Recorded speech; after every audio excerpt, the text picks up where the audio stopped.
Our guest is in here. It's a certified chartered strategic manager from the Chartered Institute of Strategic Managers and Leaders, CISML USA, and a fellow of the Institute of Corporate and Public Administrators of Nigeria. Of course, also one who is a sought-after speaker on leadership, governance, and growth.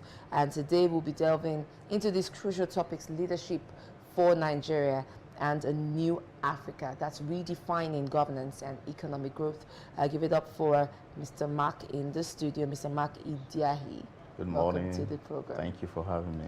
It's great being here, and it's also great having you here. I know we are celebrating Independence Day, so everybody's going to be talking about how we can move forward as leaders of tomorrow and all of that. But I just want to ask for from you, you've helped countless of organizations, attain that mark, if not surpass it, in terms of leadership and growth. How would you define leadership in the context of Nigeria's independence potential? Okay, first and foremost, let's establish that everything, according to John Maxwell, rises and falls on leadership. Anytime you see a nation striving, you're seeing the quality of leadership in that nation. Anytime you see an organization striving and things are going on pretty well, that is a reflection of the quality of leadership in that organization. So in a nutshell, it's all about leadership. So when you relate that to what we have going on in the country, when you look at the situation, there are pockets of protests here and there today. That also is a reflection, the uneasiness, that you see in the nation today are people trying to express the lack of quality leadership. So in a nutshell, everything is all tied around leadership, the quality of leadership you have in the nation, in the organization. We can but zero in on the quality of leadership in the nation, in the organization, in the family is so critical. So you mean that if the leadership is bad, automatically every other thing would never really sit in a positive place? Exactly. Okay. Well, I feel like it's a bit different, in my opinion. But we're still going to be having a more conversation on that. But you've spoken about Africa being at a crossroads, like the current challenges, because we do have a couple of challenges, obviously. Now, what would you say is the biggest leadership challenges hindering the continent's development today? I mean, picking back from what you just said. There's a lacuna, there's a gap, what I love to call it's a lacuna.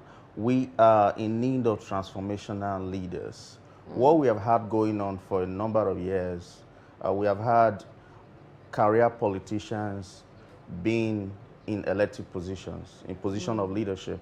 So that creates the dissonance, that creates the crisis in leadership that we've been experiencing. So Africa right now is in dire need of true renaissance, and this renaissance has to come from the African continent, the people who embody the change. I said to people every time I have opportunity to talk about this particular topic that any change that is not embodied by the people will continue to remain an illusion. If we say we want transformation, we want change in the continent, the people have to embody that change, because it takes transform people to transform the society. Yes. So it starts from the individual then? Yes, we have to embody the change. Okay. So what do you now think is the vision of Africa, seeing that all of this hasn't been put into consideration, obviously? Yes. So how would you now, what do you think, how do you think the effective leadership can really drive economic prosperity? Oh, sure. The policies that we have, policies comes from legislations, and these legislations are fostered, championed by people. So at the end of the day, it comes down to the ideology of the people, the philosophy. What is the motivation? What is your driving force for your aspiration for leadership? Why do you want to be a leader? What motivates you to want to be a leader? So like I hinted, we have had career politicians, but we then need to move away from having career politicians to truly having leaders who are empathetic about the plight of the people. So at the end of the day, the economic policies will drive economic growth. And for that to happen, we have to have a people who are passionate about transformation and genuine change in the society. So Africa, like I said, is at a crossroad. Over the years, we have had the mainstream media, for instance, define the entire continent as a dark continent. Yeah. In fact, they make jest of us and say, okay, if you want to hide something from the black man, keep it in the book and all of that kind of narration. But we are determined to have that change. All right, so Africa is endowed with so much resources. And until we begin to look within and make up our mind to harness what we have without being subservient to the Western, we are still being summoned by the Western world. They summon us every now and then. In a way, yes, we are, you know, but you said, because you said something, if you're not driven by, having that transformative passion, it might not cause change. Are you now saying that those in leadership now don't want to transform Nigeria? See, we've had issue. The issue we have, the crisis is a crisis, truly. The crisis we are having right now is that we have people that are not driven with the ideology for transformation. Yes. When you come and you say... What are they driven by? Oh, come on, self-interest, greed, avarices, you can name them. And this has been perpetuated for a long time, and I can tell you it stems from poverty being weaponized, honestly. During the last election, for instance, let me narrate a certain scenario. I happen to be a publisher of a magazine, so I went out primarily to interview people, to interact with people, and I saw a particular man. There are two of them, actually. There were two of them, and I interviewed him, and he said to me that he's voting for this man not because he believes in this man, but because he needs to survive. Why? Because they probably may have given him something and needed to carry out, he needed to be on the queue and vote for this particular candidate. To me, that's the highest form of betrayal, because you're betraying yourself and your conscience. You understand that this man does not have the requisite skill, the capacity to lead, but yet you have to do it against your conscience. You're betraying yourself, your children, because you have to survive. Let me tell you this. When a man is pushed to the wall and he doesn't have the moral rectitude, he will compromise. He will throw caution to the wind and break the entire laws in the book, because survivor is a strong force. Survivor is a strong motivation. Have you ever seen someone in the sea that wants to drown, and he said he wants to commit suicide and he threw himself in the waters?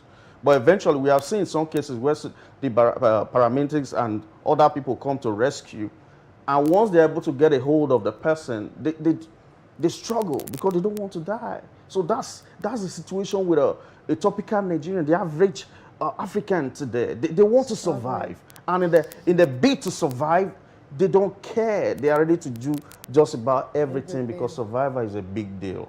I mean, if each person had each other's back, I don't think that would have been an easy decision for anyone to make. But now nobody has anybody's back, so it's all man for himself. You're on your own now. Everyone is trying to survive the best way they can, even if it's the wrong means, which isn't justifiable, though, plunging Nigeria into depth of darkness and all of that. But regardless, we're now torn between proper leadership and politics, because that's what's being played here. Through the course of attaining leadership or being a leader, there are a lot of politics in play that makes people vote you, even if you do not have that requisite to properly lead. Now, how can we shift the focus, from that? I mean, now many argue that the problem lies in the current political leadership, which, we can't run away from that. But how do we shift the focus from them now to the traditional politics, from traditional politics to leadership that serves the people? How do we change that thing that makes you feel like you must play politics to be there, even if you're not driven? How do we take away that and just go back to the ideal leadership? Good, awesome. You see, I had the opportunity to escape, in quote, because that's what Japa means, right? To escape. But I decided to remain, and I'm doing the things that I'm doing. It doesn't mean I won't escape tomorrow. And it's not even escape, it's just taking a little break. But here's the point. There has to be some collectives, some remnants. Some people, they've dubbed me, they've called me chronic optimist, because I'm caught between the devil and the deep blue sea right now. And so also with a whole lot of people. And what is that? To be an optimist, the decision to be an optimist or to be pessimistic. Now, If you choose to be pessimistic, which is you taking side, becoming a wailer, complaining about everything that is not going, the government, I'm not seeing anything, that has adverse effects on you as a person. Yeah. But that's not my stock in trade. That's not how I want to be identified. I'd rather you drop me or you call me a chronic optimist. And when you call me a chronic optimist, or any other person as a chronic optimist, what you have labeled the person as is that person simply have decided to become a merchant of hope. Because when you take hope away from the equation right now, what you have is catastrophe. Because what makes me believe that this is not how the story will end? In 2015, we experienced what is known as voters' apathy. Why? Because Nigerians didn't believe that their vote counts or amount to anything. So there was no point going. But we saw what happened. The people came out en masse on the last election. Now, for the first time, there was this awakening. People believe, oh, it's going to work this time and all of that. So now, we as a people, we cannot afford to give up hope on the possibility that we can get it right. And for that to happen, that is why we're doing the things that we do. We need to carry out orientation. We need to begin to talk to young people that, hey, power is not given. Power has to be taken. And I don't mean by violence. Or by coup d'etat. No. That's not what I'm advocating. We don't want no coup, no. We don't want that, and we are not advocating for that. No. But there can be, you can position yourself. The positioning by, first of all, get to know what is going on. Politics is not dirty. Over the years, a lot of people have shied away because, you see, you know what we've experienced? We've been placed in a place where we have had to choose between two lesser evils.